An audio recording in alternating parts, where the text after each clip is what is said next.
It is Wednesday, the 19th day of March 2025, and a belated 5-year anniversary to COVID 19. Oh, what a time for Earth. The 3 million or so people who died. And all of the dumb motherfuckers who still think that science is fake. So, yes, for the majority of us, it was a rough time.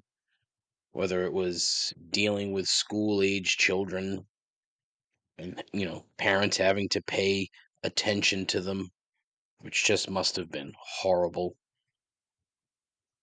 Elderly relatives, getting ill and, um, you know, maybe dying. People losing a job that they liked him. Or for those humans who simply cannot mentally or physically handle being alone or isolated. It was tough for a lot of people. Overall, I found the time to be a bit liberating, as I didn't really have to do or deal with a lot of those things, with the exception of the whole job thing, and suddenly had a lot of time on my hands to do some shit that I had always wanted to do, which is, I exercised and lost some weight, which was nice. Spent a lot of time with my darling wife, which was also nice. Even started a incredibly shitty podcast that limps on to this day. But ultimately, COVID will be with us in some form for a lot longer than we all had hoped. But just imagine if COVID had happened in, let's start with the 80s. Imagine if COVID had happened in the 80s, right? Nothing, I don't think anything would have shut down. Would have taken a lot longer for testing, a lot longer for vaccines, and probably a lot more people would have died. And I think you probably would have had like a lot more panic in the streets, if you will. You get people that are like, oh, the 80s, we were better, we were tougher. Yeah, except you were, technologically inept.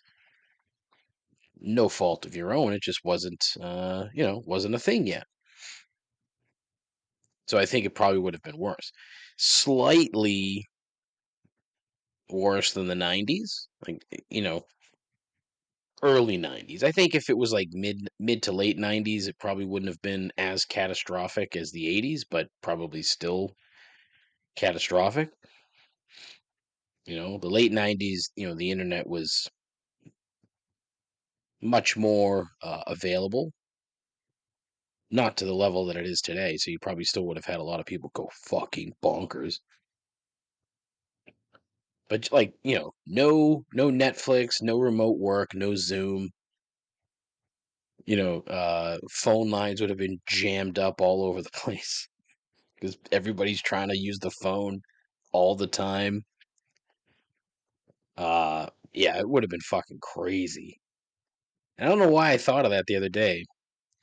Like if it had happened at a different, point in time, which, it has in some regards. But I mean, if COVID happened in the 80s, there would have been piles of people at the bottom of the Tobin in the river pre Big Dig. Would have been disastrous. Ah, laughing at people suffering, huh? Off to a great start. Anyways, today I am picking up the pieces, if you will, after missing last week's show with a eternally debilitating case of real life. And so I'll be talking today about LinkedIn, the Patriots, the Yankees, snack foods, more John Cena, Ed Sheeran, metal chicks. I have fucking 5 voicemails from 2 callers. Good grief. And I'll talk a bit of a serious point, but a personal favorite institution of mine that's had an issue. So all that and probably more, but nothing important. You're also going to get a ton of sniffles because my nose is running. Yeah, let's go.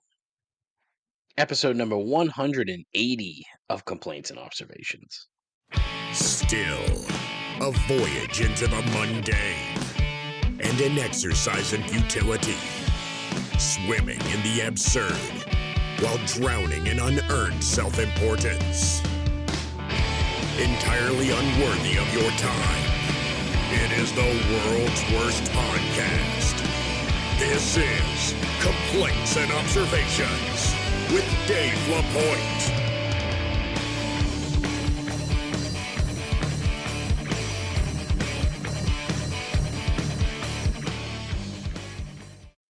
Who the hell is Dave LaPointe? I think he's a bum. I think he's an absolute bum. Hey, what's going on? How are you? Things good? How you been? Apologies for last week. Yeah, just I ended up having to go into the office on Wednesday, like for a regular full day of work, so I didn't have the morning to record like I do now.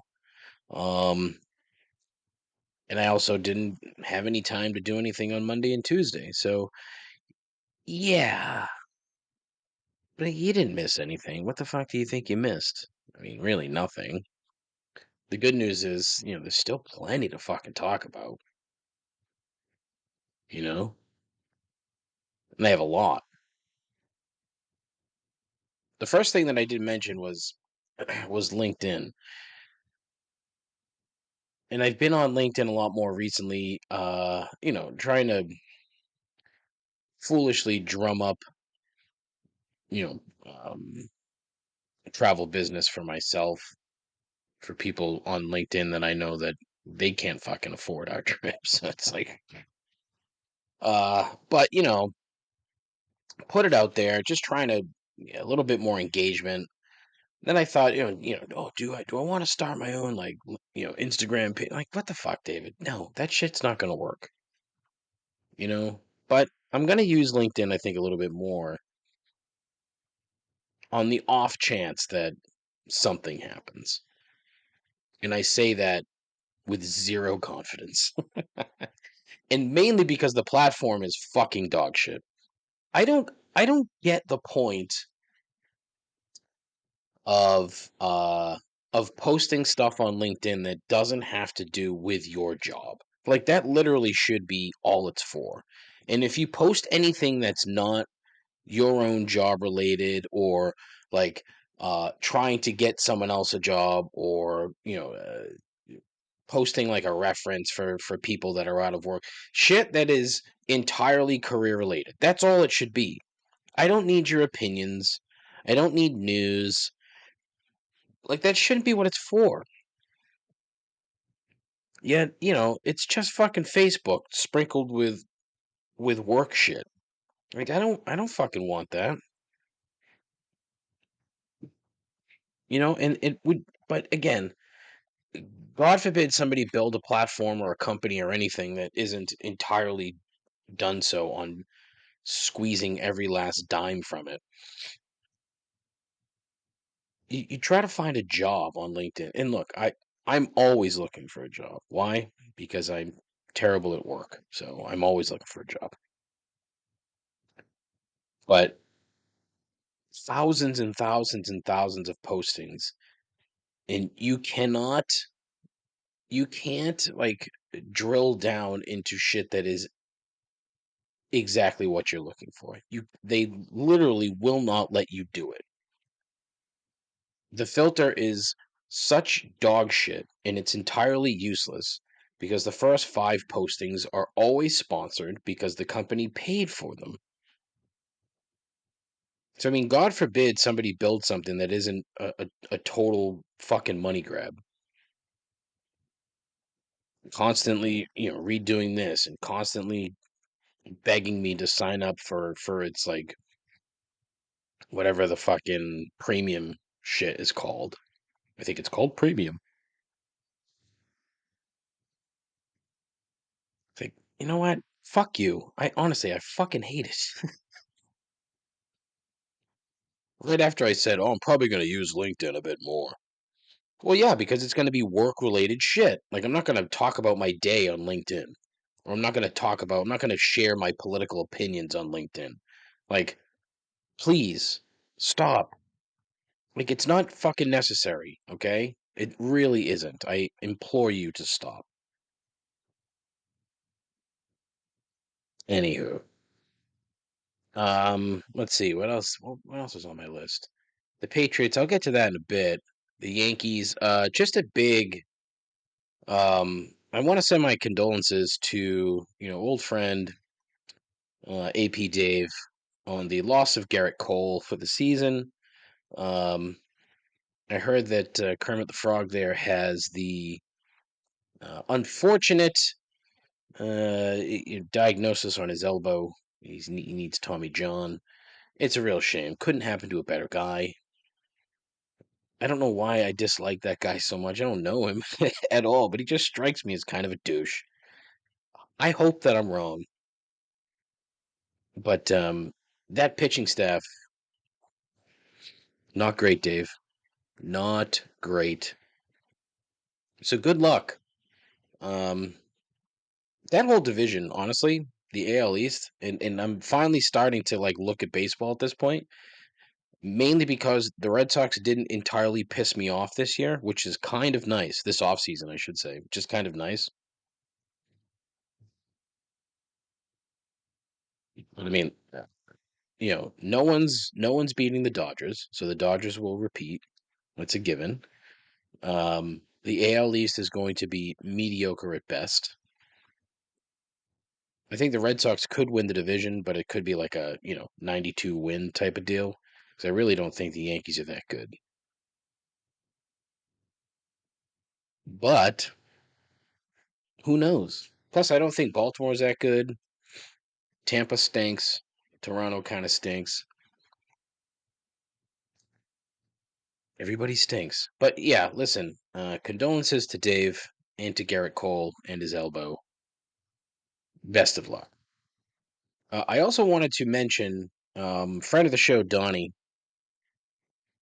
I had I had talked about YouTube the other day. Weeks ago, about how I got a notice from YouTube saying that they were pulling one of my episodes down, which was a surprise because I didn't know that, the audio version of the show was on YouTube. Legitimately did not know. Found it, looked at, and it's literally just like the show logo, the big red logo. That's the video, and then the audio is over it. That's the whole show. Well, anyways, Donnie doing fucking yeoman's work, like legitimately yeoman's work. Went back, listened to the episode, and may have discovered what the problem was. Now, basically, it had something to do with like medical advice, right? Or like not advice, but it's the word I'm looking for. Medical misinformation was the word. Uh, and Donnie says, I think it's because of the Rob Schneider slash Dikembe Mutombo part and how Rob mentioned Dikembe died from the vaccine. Oh, that is so great. He's like, I don't know if YouTube is confused and thinks you're the one saying that. Like that's the only quote unquote medical thing you mentioned. And then he gives me the timestamp, 37 minutes and 7 seconds if you want to give it another listen for yourself. Unfucking believable. Like I'm terribly unless Donnie like knows how to like basically pull words. I don't know. Maybe he downloaded the audio and then searched because I really hope he didn't go and like listen to 37 minutes of that again because that's just It's fucking foolish. But listen, YouTube, you got a lot of fucking nerve. And I didn't even bother like fighting it, mainly because one, I don't think it's that big a deal. And two, I'm lazy. I mean, that's the crux of it more than anything. Why am I fucking congested? Jesus Christ. Maybe Rob Schneider can tell me how to not have the sniffles, you know? Because he knows how Dikembe Mutombo died. So obviously he should be able to fix some other medical problems, right? The copy machine guy from Saturday Night Live. Uh, yeah, but isn't that fucking crazy? It's crazy that Donnie went and did that, first and foremost, and it's also crazy that my episode has been pulled. People could have honestly listened to the show, that episode, which was months ago. How many people could have actually listened to that it would have caused some undue damage that may have come back and haunted YouTube? Like, get fucking real. Fuck you and your AI system, Google/YouTube. I'm sure this episode will probably come down too because I said fuck you, YouTube. Ay ay ay, crazy stuff, man. Anyways, thank you as always to Donnie. You're a good dude. Donnie's a legitimately good guy. Yeah. Uh, what else? Where was I? I like. I could ramble for like the next 20 minutes about a bunch of different things, and I might do that, but because honestly, I've got so many voicemails.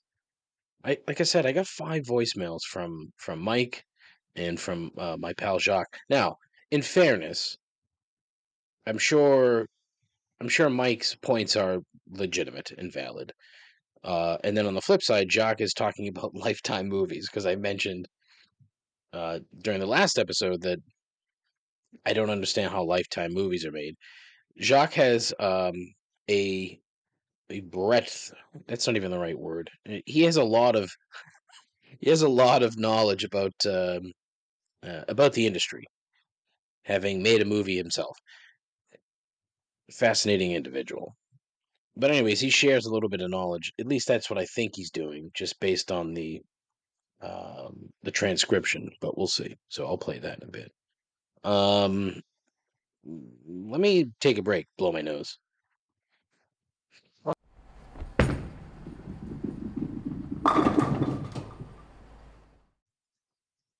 All right, let's talk. Let's talk about sports. Okay, mainly because I know what the fuck I'm talking about.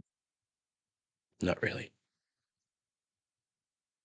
First and foremost, if you've never heard the name Junior Bridgman before, you should look him up. What a fascinating dude. He passed away last week. I think he was like early 70s. But he played in the NBA in the I want to say late 70s, early 80s, or maybe the mid 80s. I don't remember. Um, but and he was he wasn't a great player by any stretch. He was one of these guys that hung around, made a few bucks. But what he did after his playing career, he apparently bought into Wendy's. And now that I'm telling this story again, I have a feeling I've told this before, but I'm gonna tell it again because I think it's fucking awesome. So he ended up buying a Wendy's when he was still playing. And then he bought like I think he ended up with like 3 or 4 Wendy's while he was playing. So during the off season, the fucking guy, he's like a 6'7" dude, would be working in his restaurants. And then once he retired, the company just grew. He ended up with like 400 Wendy's and like a bunch of Chili's. And he did so well. He ended up becoming a minority owner of the Bucks. He owned 10% of the Milwaukee Bucks. How fucking crazy is that? From, fast food joints. You got a guy like Michael Jordan who owned a team, but because he's fucking Michael Jordan, the greatest player of all time, massive sneaker brand, clothing brand, pretty good steakhouses, to be fair. If you've never been to a Michael Jordan steakhouse, I don't even know if they're still around, to be honest. There was one in Mohegan Sun for years. I had one of the best fucking steaks of my life at the Michael Jordan Steakhouse. Absolutely loved it. Man, that was fucking good. But yeah, Junior Bridgman. Look him up. Pretty cool. All right, let's talk about the Patriots. So going into free agency, right? Everyone's like, "Oh, they need a left tackle. They need a wide receiver." All true because they do. Yet they barely address that. Like they didn't sign a left tackle, or at least they haven't yet. Um, and it's interesting to see what they've done. I mean, they have focused. I don't want to say exclusively on the defensive side, but I mean, 3/4 of their signings are defensive signings. And what they've done, they've brought in two linebackers, a corner, two defensive tackles, a safety, two safeties, a defensive end. Like the highlights are Milton Williams, who was, probably the number one defensive player available. And they signed him to a big fat deal. Big fat deal. 26 million bucks a year for a defensive lineman. Now, he's like basically at the start of his prime. He's only 26 years old. And if you put Milton Williams and Christian Barmore, a healthy Christian Barmore together, holy fuck. Like, that's awesome. That is awesome. Problem is, apparently Williams didn't play a lot, and he was really surrounded by really good players on that Philly defense. So it's going to be curious to see like how they use him. Like if they have him play 50% of the snaps, it's basically what he did in Philly. So I mean, if they can get him to 65% of the snaps and have him perform, then that's a great signing. Not a problem whatsoever. Like I really like the linebackers. Harold Landry, good player. Like towards the end of his career, I think he's like 29, 30. But I mean, there's still he played well enough last year to still have value. Now, does he have the same value that he did, I don't know, 3, 4 years ago? Probably not. But the defense was, I want to say, last in sacks last year. And if they weren't, they were really fucking close. So they need guys that can go after the quarterback. The other thing they need is guys that can fucking tackle. And listen, when I tell you that Robert Spillane is going to be a fan favorite in this area, that's a guarantee. An absolute guarantee. The only problem is he's also a little bit older. So I mean, if you get him for 3, 4 years and he plays well, then again, good signing. This motherfucker had 173 tackles in the last 2 years. 173 tackles. That's fucking insane. And the guy was He wasn't even an undrafted, like a signed undrafted free agent. He was undrafted, invited to a tryout, spent 3 days. It was a 3-day long tryout when Vrabel was just getting started with Tennessee. And this dude tore it up to the point where Vrabel says to the GM, like, we can't let this kid leave. That was back in 2018. But like this dude's gonna get around, and as long as he stays healthy, he's gonna get around and just fucking tackle everything that moves. And I'm looking forward to it. It's that same kind of like Teddy Bruschi-ish, Ted Johnson-ish type of linebacker that is just a tackle machine. What you need those guys. Carlton Davis, a corner, pair him with Gonzalez, you're good. The only problem with Davis is he can't really stay healthy.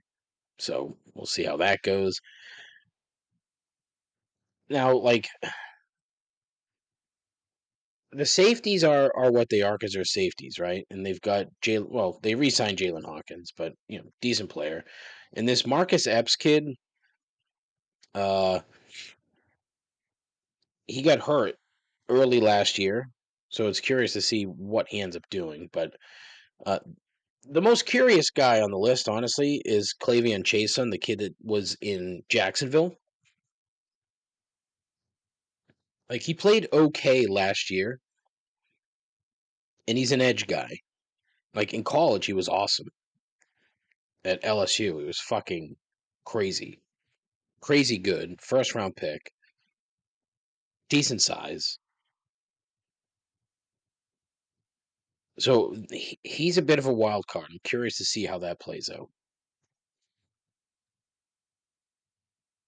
I don't want to go and like talk about all these guys, but honestly, I'm legitimately excited by what they did. And I still think there's plenty of time to do more.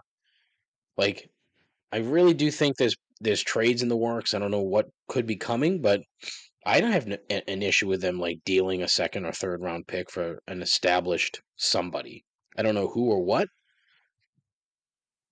but they have so many fucking holes to fill that just signing good players should be the strategy. And you have the money. And you still have the money. Even after all these deals, they're going to have like 60 or 70 million bucks to spend, And even if you only spend half of that, because at this point you're not spending unless you're making a trade, you're not spending a large chunk of that money, right? But there's a lot of work to do still on the offensive side of the ball, and unless they're going to use the draft to address it entirely, I don't know what else they could do because they need to do something about the left tackle.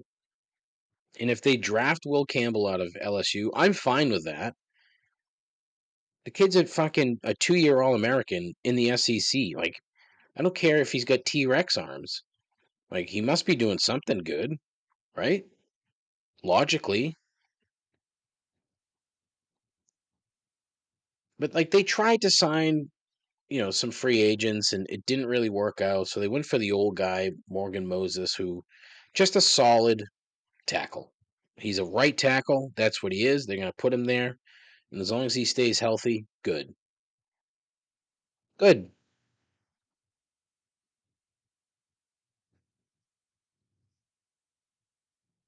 They just signed what's the dude's name? The fucking center from Minnesota, Bradbury. He's, nothing but a starter for his entire career.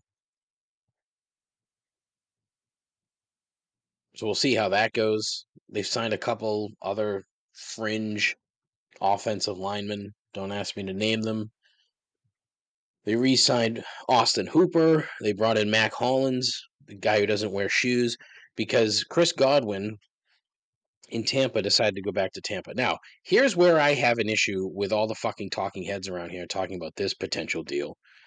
Chris Godwin stayed in Tampa Bay for a number of different reasons, and you know what? He hasn't said anything, and he doesn't have to. Okay, I honestly think that we've gone past the time of guys taking where every guy takes the most money, right? you're still going to get the vast majority of that, where guys are taking as much money as they possibly can. However, I think you're going to get guys that are like around his sort of caliber and his age that are going to stay put because it's better for them. And I think that's what happened with Godman. And apparently they offered him like $20 million more. Now, you also have to look at it in a tax sense, right? If he comes to Massachusetts, that 20 million bucks is either all for taxes or most of it's gone for taxes, state taxes, while in Florida, he doesn't have to pay it. There's no state tax, which is why so many fucking these guys live in Florida. 1099 employees like those in the WWE also live in Florida for that particular reason. So no matter how much money you gave him or offered him, it probably wouldn't have made much of a difference. But then again, he's not going to say, "Well, I didn't want to go to Massachusetts because the taxes are too high." Maybe he does. I don't know. Maybe he did say that, and I just missed it. But yeah, I don't know. It's a curious spot because they don't have a number one receiver unless they think there's somebody in their room that can be a number one receiver. As of today, they do not have a number one receiver. They have Mac Hollins, who walks around in no shoes and posts videos on how to fix shit at your house. He's a fascinating dude. I find him very interesting, and I hope he plays well. Apparently, he did pretty well in Vegas with Josh McDaniels, so I'm curious to see how that plays out. But um, they still need a receiver. Like the draft, there aren't. It just kind of goes to show how unlucky we are now after being lucky for 2+ decades, right? That we have the fourth pick in the draft. And even here's the other thing too. All these motherfuckers that were yelling and screaming about not getting the number one pick. And I talked about this before. Like, honestly, fuck you. Guys aren't tanking to get a pick. They're not doing it. So please get over that. Second, even if they had the number one pick, there's no one in this draft that people are clamoring for that are willing to give up future assets to move up to number one, right? If you had number one and you needed to move it, you'd probably get something, but you're not going to get the usual haul that the number one overall pick would have received in the past. So it doesn't matter. Anything after like the first two prospects, like 2 to 16, those guys in that range, they're all the fucking same. Doesn't matter. Whoever they take at number 4 is going to start. Doesn't matter what position it is, doesn't matter who it is, they're going to start. So, curious to see how that plays out.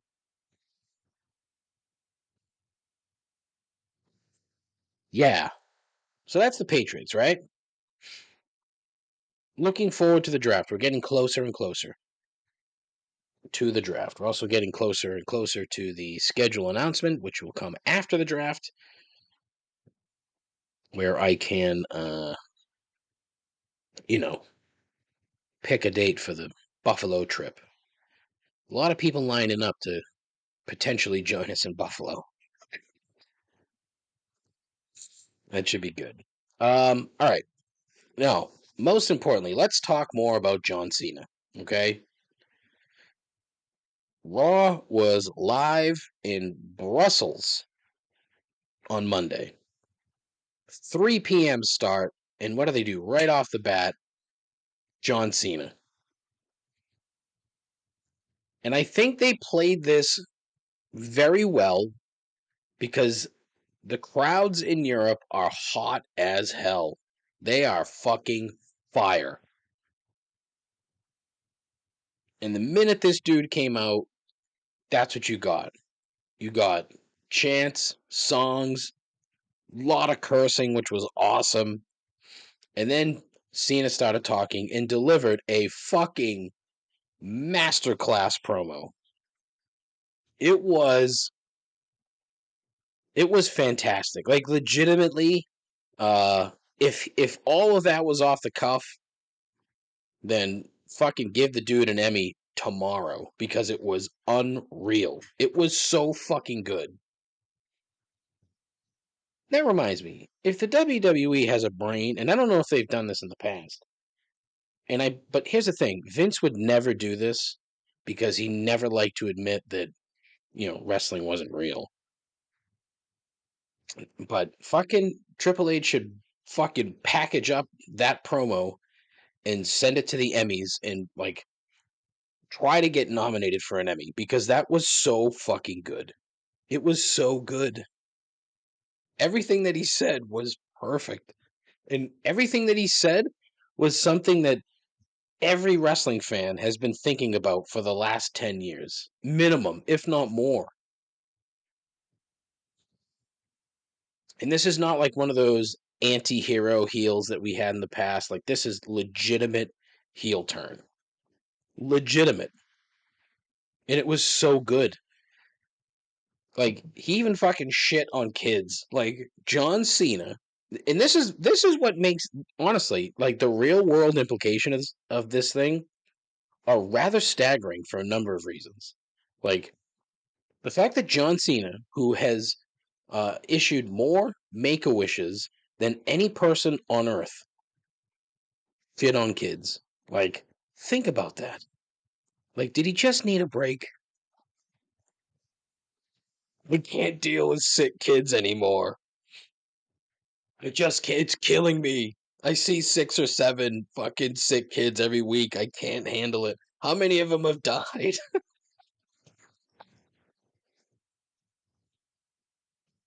He's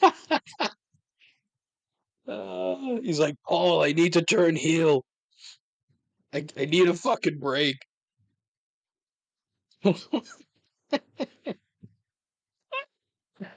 Oh, it's so funny. Like, it is just so fucking funny. Listen, I said this last episode, but if you don't like wrestling, you're a fucking asshole because pro wrestling is so fucking good. It's just so good and it's getting better and better. Like the last 2 years have just been I should even not even 2. Like I'd say the last 3 or 4 have just been so fucking good. Just prime like phenomenal shit. Not just WWE, it's been very good. AEW to a very, very small extent because they've had a couple of good storylines, but nothing great. Uh, and even the indies, like Matt Cardona is fucking fire. That dude is great. He's slowed down a bit, but you know, but Cena just fucking. And what they should have done, they should have ended it. They should have let him walk out and be done with the promo, right? Like just drop the mic, left. He didn't need to do the thing that he did, stop at the top of the ramp and like look back. I thought that was kind of cheesy. But again, it's wrestling. It's cheesy.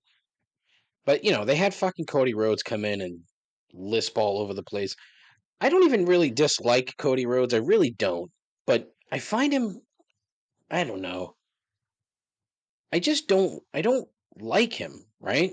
Like there's nothing that gets me excited about Cody Rhodes. It just seems so plain to me. And he's the fucking champ for another, month or so. But I'm so fascinated to see how, because Cena's not going to leave the company as a heel. He's not going to do it. And I'm just fascinated to see, like, how they walk this back. Because some of the shit that he said is the type of storyline that would go on for a year plus. But in reality, they've got 8 months. So they have to cram. And then the other thing too is how often is he going to be around, right? He might not be around every week. If he is, then you can advance the storyline. But I mean, if he's not going to be around every week, what are you doing? Because according to John, once 2025 is over, like that's it. He's done. So, the rest of this year is going to be great. It's must-watch TV. If you used to watch wrestling and stopped, get back in. There's plenty of room on the bandwagon, I assure you. I've been on it for 40 plus years. Get on board. All right? It's wonderful. You'll love it. I promise. Yeah.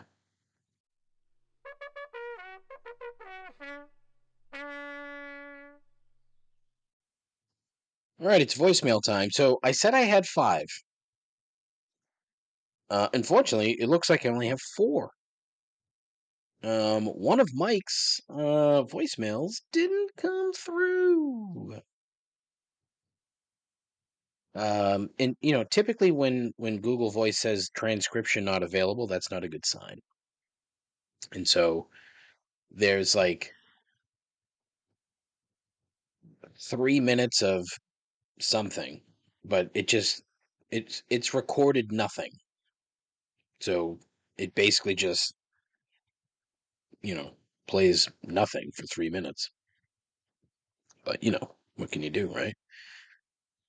But there are two from our dear friend Mike. It looks like there's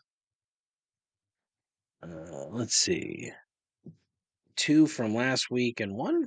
This says, oh, this was the 12th. Okay, so two from one from last Tuesday and one from last Wednesday. So we'll go with what looks like a continuation of the one that didn't record.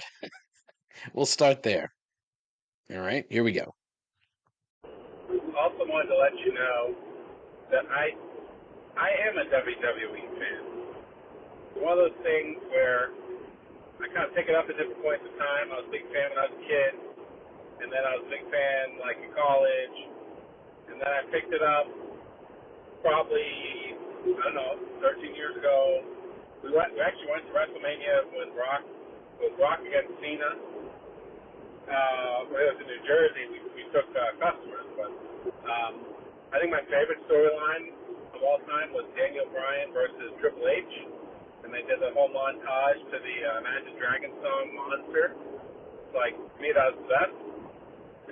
But it's one of those things where I can't watch it with kids because they'll just beat the crap out of each other. A few times I've watched it, even though the kids are a little older.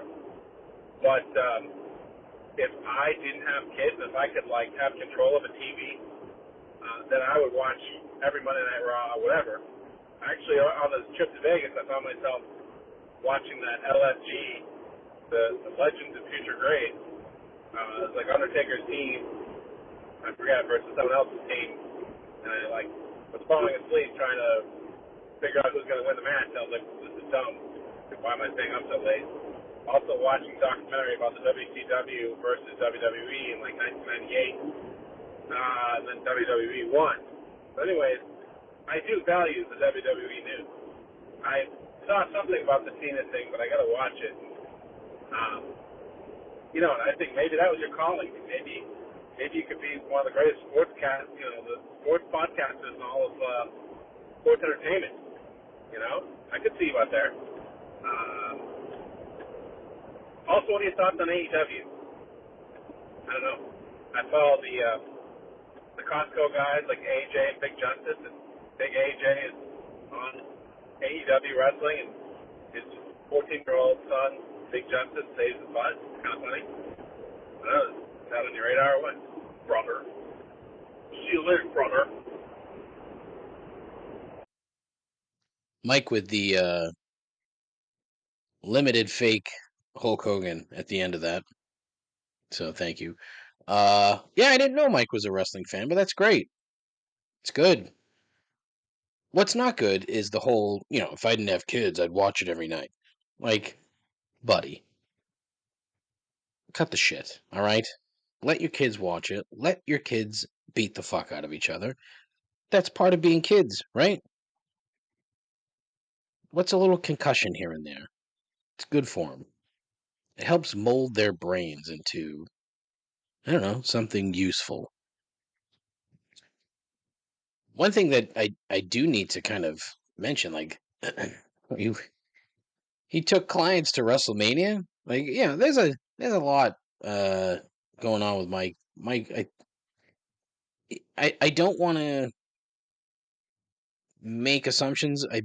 I'm fairly certain, if I remember correctly, Mike worked for his dad's company for a number of years.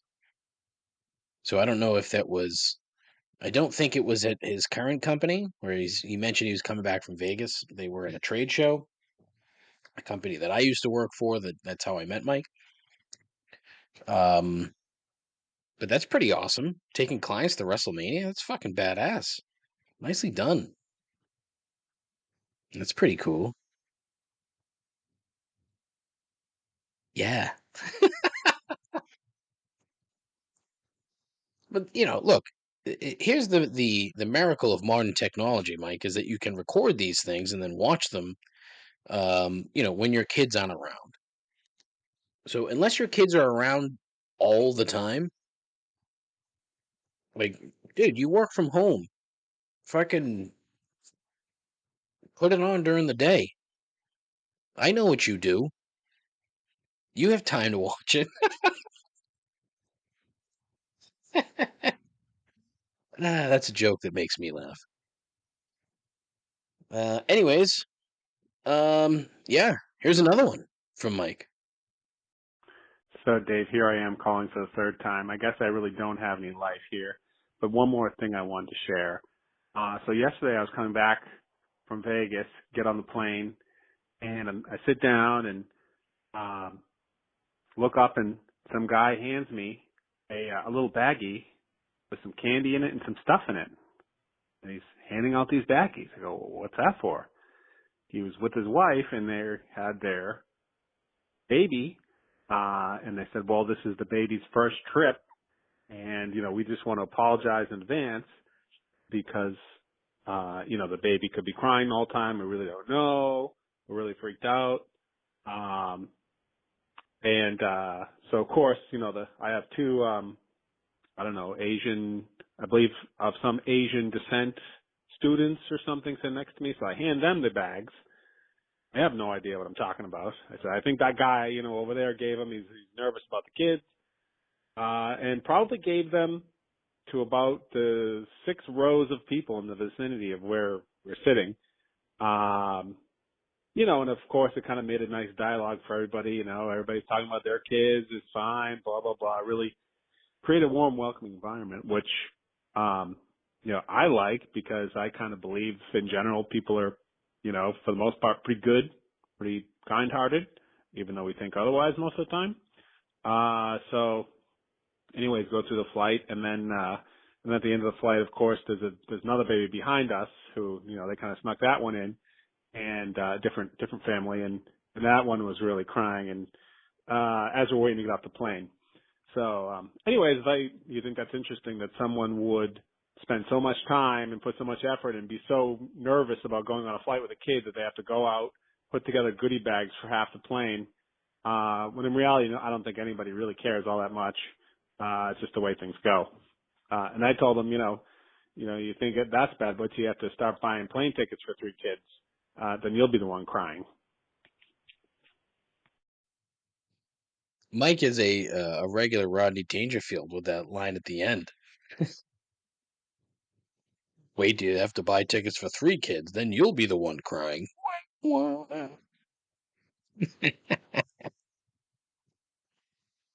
man. Uh Listen, I think that's fucking awesome.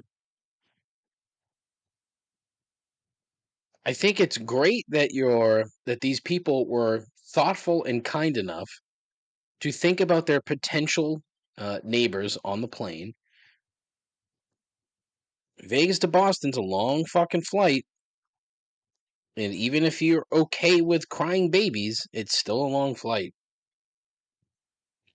So that's unbelievably thoughtful on their part.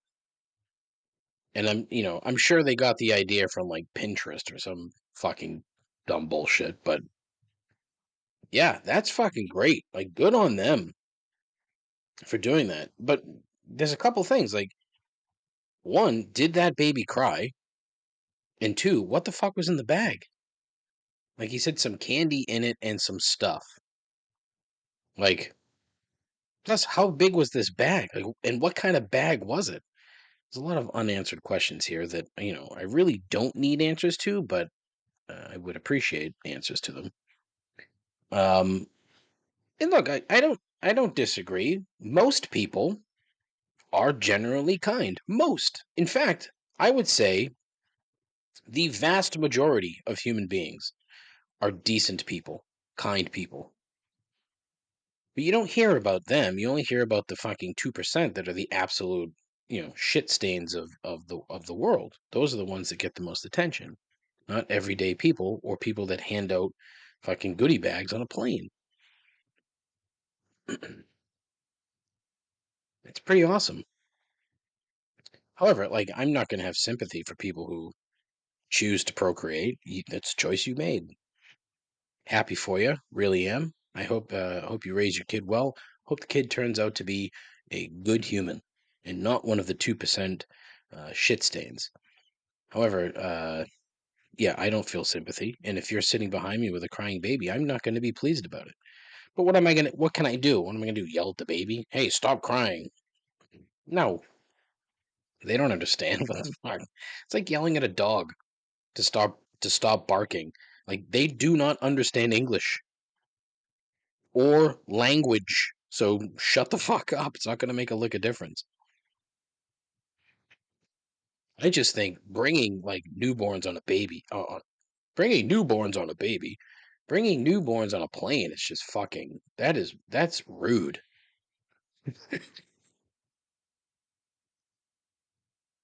I don't know. I guess look, if you have to get on a plane, all right, whatever, fine. But be prepared for the consequences of some bag of shit getting mad at you and your crying baby, because it's, maybe in this instance it didn't happen, but I would venture a guess that in a reasonable percentage of cases, you have angry people, entitled people who think that because they're on a plane they deserve, I don't know, something. I don't know. But yeah, that's a good story though. I appreciate you sharing that, Mike. Even the lousy joke at the end of the call. I appreciate you sharing that too.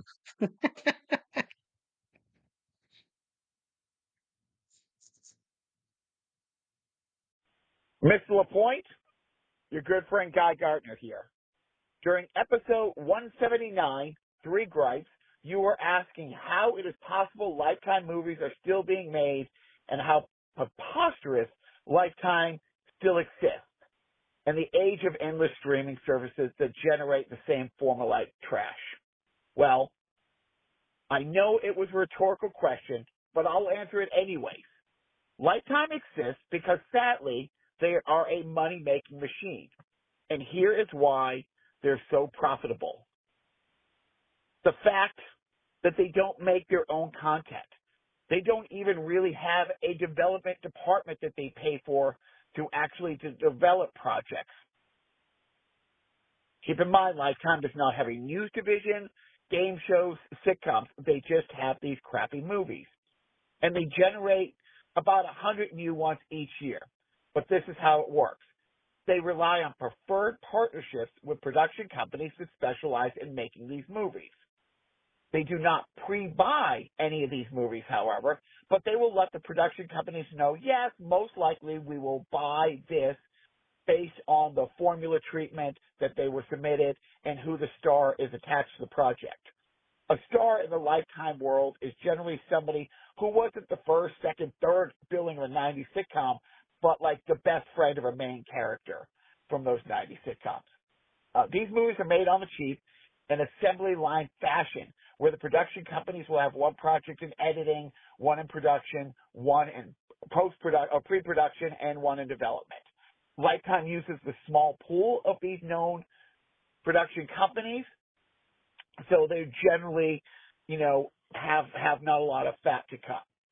Lifetime buys the rights for a 3-year broadcast in the U.S. for about 2/5 of what the production budget is. the rest of it, not all of it, but the rest of it comes from selling off to different territories. 50 grand from like Belgium for 2 years, and $100,000 to France, that sort of thing. And then the second wave, if Lifetime gets a second renewal, then that's when these films become profitable. So most of them do make a profit, but it takes about a 4 to 5 year window, relying on all those territories to pick up for a second go around. They don't make a lot of money, so these production companies crank out a lot. It is definitely something that is quantity over quality, obviously, but that is the formula that they have. That's why Lifetime is so wildly profitable. They have all reward, no risk, and there's just enough production companies dying to get into this industry. Mr. LaPointe, Guy Gardner, part 2 of my TED Talk on Lifetime movies that you did not ask for, but you kind of did. Anyways, just to sum it up, they have no risk. It's all reward. There's enough people lining up to do this. Those movies themselves are generally 1 to 1.5, so in the production world, that's not a big nut to cover. That's why these movies still exist. Even the color schemes of the movies are so formulaic that they know that that's what works. So I apologize, for the long-winded, ranting, but also I apologize if you now forget some obscure Boston sports facts, because knowing this new information I forced in your ear hole defracts something from the past. But most importantly, Mr. LaPointe, don't forget. Well, that was absolutely fascinating. Fascinating. Jacques, thank you. And look, uh, yes, I did not ask for that, but I'm thrilled that you shared that bit of info. Because while it was an entirely rhetorical question, it's a question nonetheless. And so questions usually require an answer, and you provided one. So I thank you. I am very interested now in the number of production companies that are involved with Lifetime movies, and like what's the vetting process for that, right? And like you said at the end there's a lot of companies that are lining up to make these movies for 1.5 million. That's it. That seems stupid cheap, even for something like that. But then again, if there's a formula that they all follow, it's all relatively easy. But who's writing this crap? Do they have like a pool of writers at each production company? Look, and again, I'm entirely ignorant on the industry, so these rhetorical questions uh, also do not require an answer. I'm going to do a bit of research on my own, because now I'm like, all right, if they are just simply buying scripts, which it makes me wonder if they are soliciting scripts, are they buying scripts, are they just like reviewing scripts that are presented to them. Yeah, see, now I'm off topic. Are the production companies buying scripts or writing scripts? Do they have their own writing staff? But it's funny, like, you don't really think about it. Lifetime has nothing but these shit movies. That's it. Like, no news, no nothing, no game shows, no sort of live content of any kind, which is unbelievably surprising in a capitalistic industry where the entire goal is about making as much money as you can. And it would, I'm surprised that no one has walked in a Lifetime and said to them, hey, you should have your own, live programming, or you should have this. And I'm guessing it's owned by somebody else. I mean, I don't know who the fuck owns Lifetime.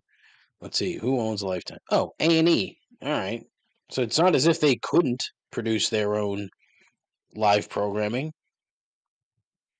Oh, but that's so crazy. That is wild. That's so interesting. Honestly, it really is interesting. Uh, Lifetime Entertainment Services, a subsidiary of A&E Networks, which is okay, jointly owned by Hearst and Disney. What the fuck? Wow. Huh. 1982. It started as a focus on alternative women's programming. That's funny. Well, that's interesting as hell.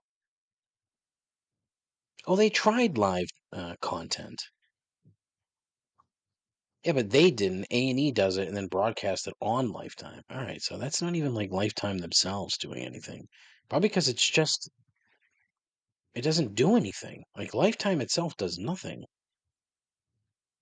Because it's not even really a thing. It's basically just A&E putting stuff on their. Oh, hmm, interesting. Wow.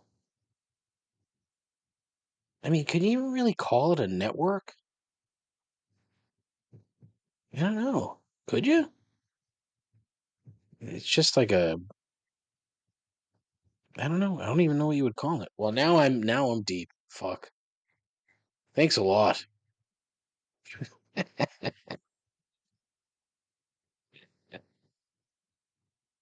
Fascinating. And thank you, Jacques. I appreciate that. That'll be a good deep dive here at some point. Because I need to know what the fuck is going on with Lifetime, a basic cable channel that still operates as a basic cable channel. Wow. Not even like, but it has to have some sort of name attached to every project, right?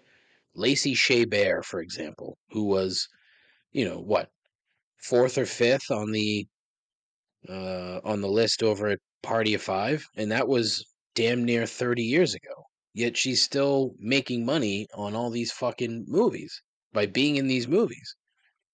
So of that 1 to 1.5 that it costs to produce these films, how much are they giving to Lacey Shea Bear, and how much time is she actually spending on working these things? What, a month? So if they're giving her, let's say of that 1 to 1.5 million, they're giving her, roughly. And again, I don't know how payments to lead actors go. 10, 15% of that? I don't know. For a month's work? That's a pretty good deal. You make 4 or 5 of them a year, you're doing all right. You're doing okay. She could probably make more money on OnlyFans, but that's neither here nor there. Anyway, wow, that was fascinating. 2 voicemails there in one, with a lot of info that I am certain my listening audience was craving. Welcome to Regal Cinemas.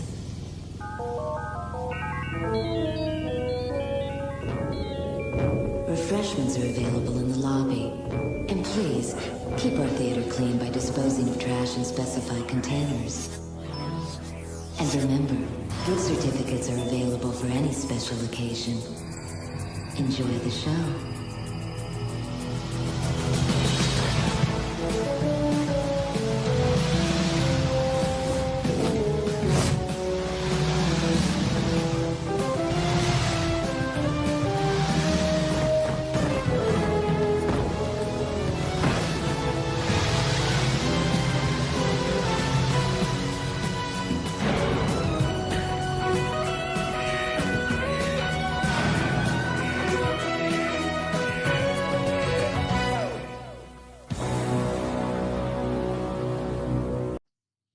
All right, I neglected to mention that I had 2 movie trailer reviews. And I'm very excited for both. First up, The Day the Earth Blew Up. This is an animated Looney Tunes film with Daffy Duck and Porky Pig. Who the fuck says no to that? If you are aged, I'm going to say maybe 30 plus, maybe 30, maybe 35. But I'm going to say 30. I'm going to give the kids the benefit of the doubt. And yes, I can say that someone who's 30 is a kid, which is really fucked up. But yeah, who the fuck says no to this? Nobody. I'm curious to see how, 2025 Looney Tunes goes.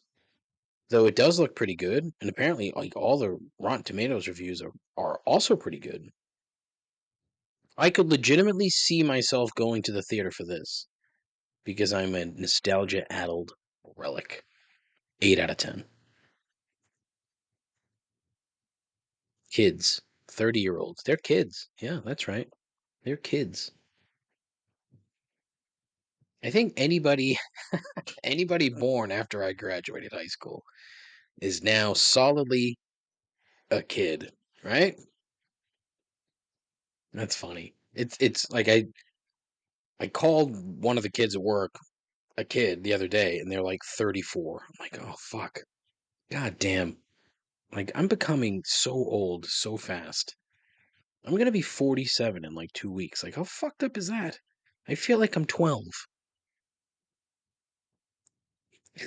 A morbidly obese bearded 12-year-old.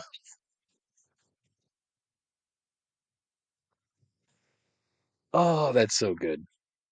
Anyways, the other movie trailer review, and I was thrilled to actually see this one this morning. Happy Gilmore 2. I'm in. 10 out of 10.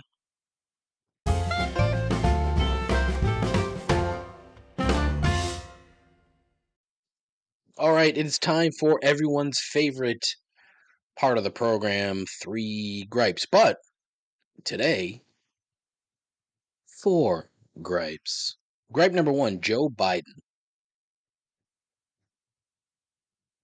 Still blaming Joe Biden for shit is fucking stupid. Before the election, the Republicans called him the most inept person in the history of man. Useless, blah, blah, blah, this, that, and the other. But ever since Trump took office, he's apparently responsible for fucking everything that has gone quote unquote wrong. Daylight savings time, tariffs, the economy, measles, more and more and more. Every single time one of these fucking douchebag, idiotic Fox News heads gets called out for saying something stupid, the response is always to blame Joe Biden. And the worst part about it is, uh, we continue to let these fucking ignorant motherfuckers get away with shit like this. It is so nauseating to have to listen to the excuses when everything that comes out of their mouth is a distraction for all the other shit that's going on. The number of people that are losing their fucking jobs, losing benefits, losing fucking everything, their livelihoods. And yet, mainstream media is doing and saying nothing. Why? Because they're all bought. It's become fucking borderline North Korea. And look, if you believe everything that you're being fed by that side of the aisle, then you're fucking you're willfully ignorant, right? And that's a fact. You can't argue with me on that. You really can't. Because in one way or another, you've been affected by something that's gone on here in the last 3 months. If you're one of the people that you haven't been affected at all, well, hey, good for you. Like you're lucky, and congratulations. I'm happy for you. But at some point, something is going to affect you. One of these fucking cockamamie decisions that's being made on a daily basis is going to affect you. at the same time, and again, we are solidly fence riders here at Complaints and Observations. But you have to put some of this on Joe Biden. Some of it falls upon him. Why? Because you can still blame him for some shit, like legitimately, and not some of the made up crap that you hear about all the time. But like, he's at fault for being entirely selfish and not stepping aside far, far earlier in the presidential process to allow someone else to run. Whether or not it was Harris or whether it was fucking Gavin Newsom or some other fucking, weak. I don't even know what weak's not the right word. It's not the right word for the Democrats, to be honest. No, it is actually. Now that I think about it, I take that back. But he's he's at fault for being selfish when he should have known better. But the problem is, he clearly didn't, and so they entirely fucked the left by letting that go on because nobody was man enough or woman enough to say to him, Joe, you shouldn't run. And should have told him that in fucking 2022. Haven't heard a fucking peep from the guy since January. And there are still people in the Democratic Party who thought that it would have been a good idea for him to run again. Like, what? Where is this guy? Saying and doing nothing, probably because he can't, the poor man.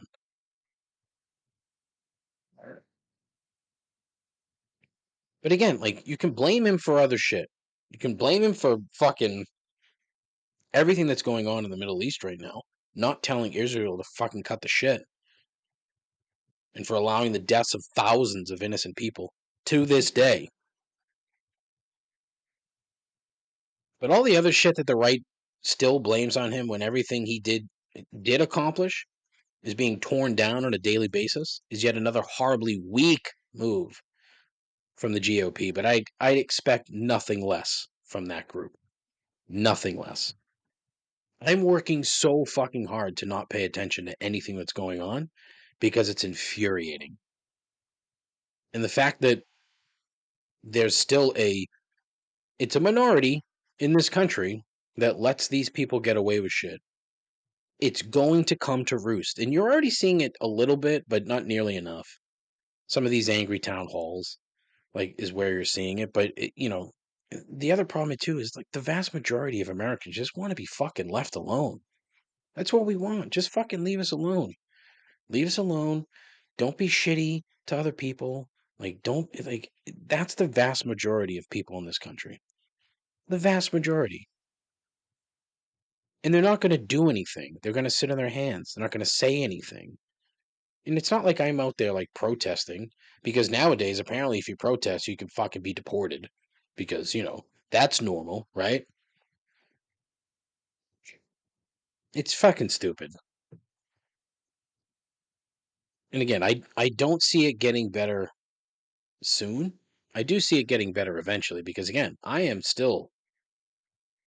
do not see this being sustainable for a number of different reasons. And I think it's mostly because of ego and greed. It's going to catch up to them at some point. How? I don't know. But it's going to catch up to them at some point. Anyways, let's move on to better things. Gripe number 2, Ed Sheeran. Ed Sheeran the other night showed up and played a gig at the Dubliner, a pub in Boston. What would you call that? What would be that neighborhood? It's not the North End. I don't even know what you would call it. Government Center, probably? Yeah. Near Government Center is basically where the Dubliner is. It's in a big fucking part of a gigantic building. I actually parked there. I wonder if, now that I'm thinking about it, I wonder if he was there. No, that was last Friday, and so he wasn't there that night. But anyways, the place is fine. It doesn't really. It looks like an Irish pub in some sense, in that it has a name called the Dubliner. and then they put tabletops on barrels, so you know it's Irish.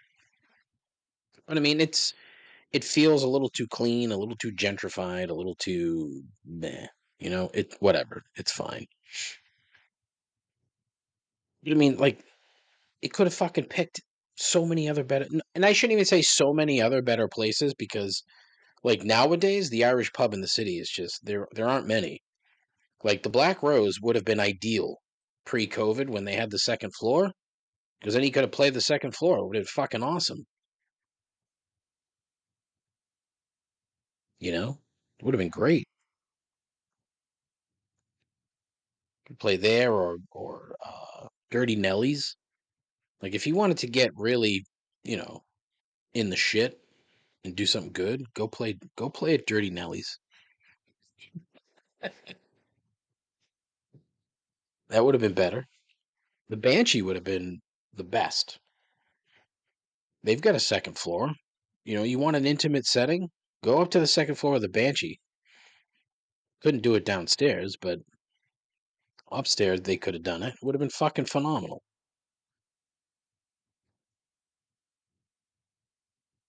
Oh well. Thanks for coming, Ed.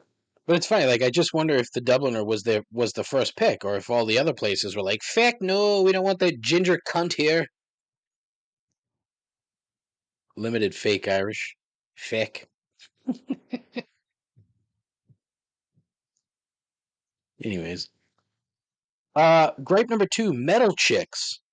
So last Friday, I went to see Disturbed. Good show. Thoroughly enjoyed that. The opening act, where there were two. One was Seven Dust. Seven Dust is terrific. They went on stage at 6 p.m. 6 p.m. They played a half hour, like 6 to 6:30. I'm like, ugh. Nope. So I showed up later, and instead I got, 4 or 5 songs of 3 Days Grace. Boy, was that garbage. That band stinks. Like, ugh. But there were so many people that showed up just for that. And then Disturbed came on, played the first album in its entirety. Didn't get enough banter from Dave Draymond, though. There was one little section of banter. He seems like a decent guy. Um, but fucking good show. Thoroughly enjoyed it. But I have always been fascinated by metal chicks, okay? Go to a metal show, any metal show, and there's always at least a dozen women, no matter how big the venue, even the small venues.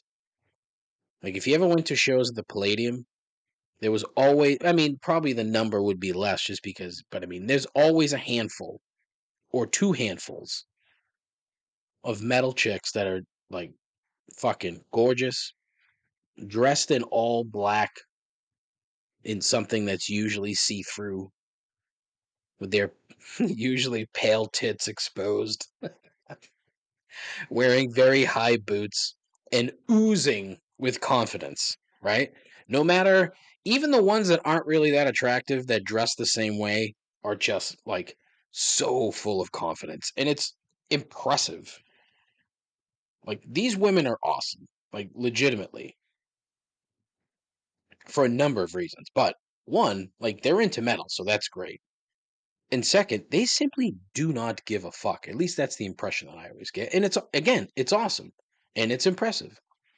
And I'm here for it. I support you.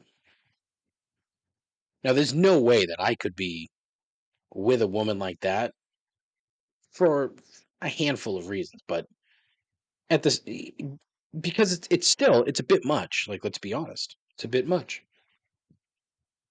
Like, it has to take a ton of time to get ready,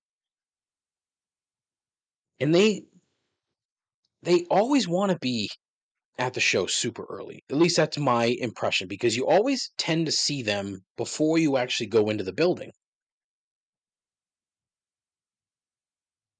And so and I think it's because they just want to have as many eyes on them as possible. They want to get the most out of that outfit that they possibly can. So they have to show up before the first act, like long before the first act. Friday night, my office is in town, so basically walked from the office to a bar by the garden. and it was me and a couple of guys from work. We turn a corner, and there's this woman like walking in front of us, wearing like a sheer skirt, a sheer black long skirt, big fucking boots, and a thong. Like you got the full Monty for the most part. Not the full Monty because she was wearing clothes, but whatever. It was phenomenal. This was at like 5:30. The show didn't start till 6. 5:30 was door opening time. So it's like she went in there just so that everyone could be like, "Wow, look at her ass." That was it. And again, it was awesome. Which leads me to gripe number 3. Dudes with metal chicks. On the flip side are these cucks. And I'm not using that term like way too many people use it these days, as it's usually uttered by fucking idiots who can't come up with anything better. However, these dudes are textbook cockles. They do fall into one or one of two categories, okay? Like number 1, there's the guy who matches the chick's confidence and intensity. Like it's a perfect match, and you can tell right from the jump, right? That the dude is like not going to put up with anybody's fucking shit. Probably owns a Harley or two. Also wearing a lot of black, but with, less see-through shit. Maybe even like a motorcycle club vest of some kind to show just how tough he really is. And they're usually like bigger dudes. Um, you can see the look that I'm going with, right? Bigger dude, motorcycle jacket, probably bald, like dumb facial hair. And he's got this broad with him, right? That guy's less of a cockle, but a cuck nonetheless, because he's probably getting off on all the people staring at his lady, but at the same time, like making sure that everybody knows that she's with him, right? Yeah, tough guy, you know? And then the second category is a dude who, and it seems like this is the majority of these dudes with metal chicks, right? They're the guys that are like probably a musician or wants to be a musician, but really works in like IT or accounting or something, dressed mostly normal, right? And it seems that the uniform is basically like not quite like the New Balance 550s, not that sort of thing, but it's usually like a sneaker of some kind. Maybe an all black New Balance sneaker. Jeans. Uh, Probably, I would say 90% of the time, this dude is wearing the shirt of the band that's headlining the show. That is, you're getting a 90% guarantee.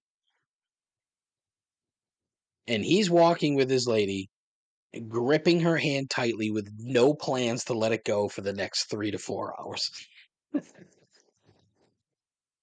He's always wearing glasses. Or if he's not wearing glasses, he has contacts.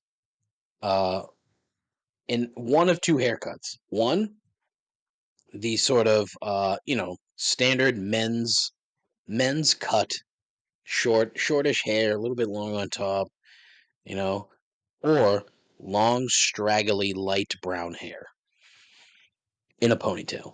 Not super long, but long enough to be in a ponytail. And will occasionally have a black denim jacket on. I must have saw 4 or 5 of these dudes the other night. At least 4 or 5. All of them with girls dressed to the nines for a metal show. This guy is not entirely comfortable with probably his wife dressing like this. But that's what she wants, and that's what she'll do, and he has no say in the matter.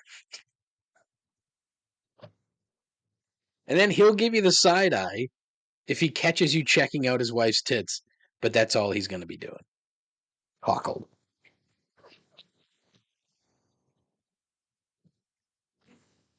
Oh, that was a good one. God, I love that one. I literally like made a note in the phone at the show, metal chicks and dudes with metal chicks, like because I needed to remember that because going to these shows for the last fuck, I don't know, probably 30 years or so now, close to it. You see these guys and they have not changed one iota in decades, and it's hilarious. Anyways, listen, a lot of talking today. Hope you enjoyed the program.